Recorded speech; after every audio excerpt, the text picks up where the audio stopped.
नमस्कार दोस्तों, मैं अनुराग ओझा। सदन के अंदर पहुंच गई हैं प्रियंका गांधी। 4 लाख से अधिक वोटों से जीतने के बाद में साहब आज शपथ ग्रहण हुआ, लेकिन शपथ ग्रहण के दौरान जो हुआ वो आपके पास नहीं पहुंचा होगा। शपथ ग्रहण के बाद में जो हुआ वो भी आपको मालूम नहीं होगा। जैसे ही उन्होंने कहा मैं प्रियंका गांधी वाड्रा जो लोकसभा की सदस्य निर्वाचित हुई हूँ, सत्यनिष्ठा से प्रतिज्ञा करती हूँ कि मैं विधि द्वारा स्थापित भारत के संविधान के प्रति सच्ची श्रद्धा और निष्ठा रखूंगी। मैं भारत की प्रभुता और अखंडता अक्षुण्ण रखूंगी तथा जिस पद को मैं ग्रहण करने वाली हूँ उसके कर्तव्यों का श्रद्धा पूर्वक निर्वहन करूंगी। जय हिंद। उसके बाद में मान लीजिए पार्लियामेंट में भूचाल आ गया। ऐसा साहब आप मान सकते हैं कि धरती पैर के नीचे से फिसल गई और ऊपर से आसमान फिसल गया। आप सोचिए कि वो कौन सा व्यक्ति होगा जिसका हाथ कांपने लगा और पैर थरथराने लगे। साहब वो कौन सा आदमी होगा जिसके हाथ में सिर्फ और सिर्फ पानी का गिलास दिखा होगा। आखिर क्यों भाजपाइयों के अंदर खलबली मच गई, मैं आपको बताऊंगा। इंदिरा गांधी के इतिहास को आप पढ़िए। जो कंगना रनावत इंदिरा गांधी पर मूवी बनाने जा रही थी, इमरजेंसी मूवी। इंदिरा गांधी तो अब सांसद के अंदर नहीं आ सकती हैं, लेकिन इंदिरा जी के ही किरदार में कहीं ना कहीं उन्हीं की साड़ी में, उन्हीं के पोशाक में सेम टू सेम दिखी प्रियंका गांधी। और प्रियंका गांधी के सदन पहुंचते ही जो इनके 240 सांसद हैं, मतलब भाजपा के, उनके अंदर तो साहब बौखलाहट सी हो गई। कई जो कांग्रेस के और अन्य पार्टियों के नेता भाजपा में जाकर सांसद बनकर बैठे, उनके तो साहब पसीने छूट रहे थे, क्योंकि गरीब गुरबा दलित पिछड़ा आदिवासी का मुद्दा उठाने वाली इंदिरा गांधी जी अब अपनी प्रियंका गांधी को भेज चुकी हैं। प्रियंका गांधी का यह पहला चुनाव था साहब। कई बार भाजपा और अन्य पार्टियां कांग्रेस पर आरोप लगाती हैं परिवारवाद की इसे मिसाल कहें या कुछ भी कहें, लेकिन आप सोचिए कि अगर परिवारवाद होता तो अब तक कब का वो सांसद बन गई होती।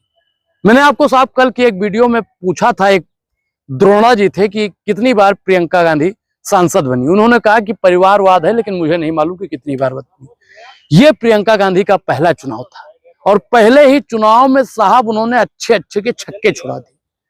जिस प्रधानमंत्री नरेंद्र मोदी जी का मैजिक चलता है, मोदी मैजिक चलता है, उनकी भी मैजिक उनकी गाड़ी के आगे पीछे रह गई। साहब ये रफ्तार ऐसी थी कि एक तरफ प्रियंका गांधी, उधर भाजपा और तमाम लोग थे, लेकिन सबसे अधिक मतों से जीतने वाली अगर कोई थी तो वो प्रियंका गांधी थी। भाई बहन जो लगभग 4 लाख वोटों से जीते। प्रधानमंत्री नरेंद्र मोदी की अगर बात की जाए तो 1 से 1.5 लाख के बीच में ही रह गए।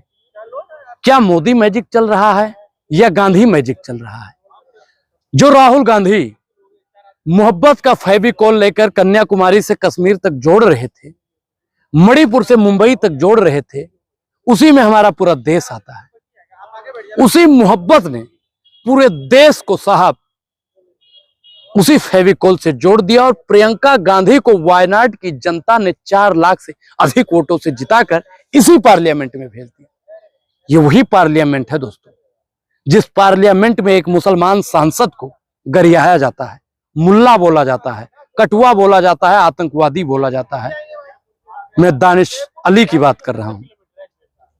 जो गालीबाज नेता होता है उसका नाम रमेश बिधूड़ी होता है, लेकिन अब ऐसा नहीं होगा, क्योंकि जो गालीबाज लोग थे उनको जनता ने गलीबाज बना दिया है, मतलब लफुआ बना दिया है। दोस्तों, महंगाई, बेरोजगारी, भूखमरी, भ्रष्टाचार, किसान, जवान, संविधान, जो हमारे मौलिक अधिकार हैं, मौलिक मुद्दा है, सामाजिक मुद्दा है, उस मुद्दा पर आज की जो 245 वाली कुर्सी है ना, वो बात नहीं कर रही है। लेकिन अब प्रियंका गांधी जी पहुंच गई हैं। प्रियंका गांधी और राहुल गांधी की जोड़ी अब अडानी की भी नींद उड़ाने के लिए तैयार हो चुकी है। सुनने में तो साहब ऐसा आ रहा है कि प्रियंका गांधी ने आज जब शपथ लिया उसकी पहली वाली रात यानी कल की रात में नरेंद्र मोदी, अमित शाह और जेपी नड्डा को नींद नहीं आई थी। वसुंधरा राजे भी लगातार लाइन पर थी और तमाम भाजपा के नेता भी लगातार प्रधानमंत्री नरेंद्र मोदी से जूम मीटिंग भी कर रहे थे, ऐसा सुनने में आ रहा है। क्या वाकई में प्रधानमंत्री नरेंद्र मोदी को कल रात में नींद नहीं आई? क्या वाकई में प्रधानमंत्री नरेंद्र मोदी का चैन छीन चुकी है प्रियंका गांधी? क्या वाकई में उसी इतिहास को दोहराया जाएगा? क्या वाकई में इंदिरा वाला शासन भारत में फिर से आएगा? क्या गरीबी हटाओ का जो नारा इंदिरा गांधी जी ने दिया था उसको परिपूर्ण कर पाएंगी प्रियंका गांधी? प्रियंका गांधी वाड्रा को लेकर आप लोग क्या सोचते हैं? राहुल गांधी को लेकर क्या सोचते हैं? और तमाम उन भाजपा के जो गठबंधन के सांसद हैं उनको लेकर आप क्या सोचते हैं? सदन में 3-4 लोग इस समय ऐसे मौजूद हैं जो भाजपाइयों के छक्के छुड़ा रहे हैं, भाजपाइयों को बोलने का मौका नहीं दे रहे हैं। अगर भाजपाई सपने में भी किसी कानून बनाने के लिए सोचते हैं तो लोग ऐसा कहते हैं कि मोदी जी की नींद उड़ जाती है और वो कहते हैं कि मोदी सो जा, नहीं तो राहुल गांधी आ जाएगा। ऐसा भी सुनने में आ रहा है कि कंगना रनावत भी कल सदमे में थी। किसी ने बताया कि उनके सदमे के पीछे का कारण यह था कि प्रियंका गांधी सदन में आ गई। अब जैसे ही कंगना रनावत कुछ बोलेंगी उसका पलटवार करेंगी प्रियंका गांधी वाड्रा। पूरी बातचीत पर आपकी क्या प्रतिक्रिया है? अपनी प्रतिक्रिया जरूर दें और अभी तक आपने हमारे चैनल को ज्वाइन नहीं किया है तो ज्वाइन करना भी बेहद जरूरी है। अब अनुराग ओझा को दीजिए इजाजत। शुक्रिया, धन्यवाद।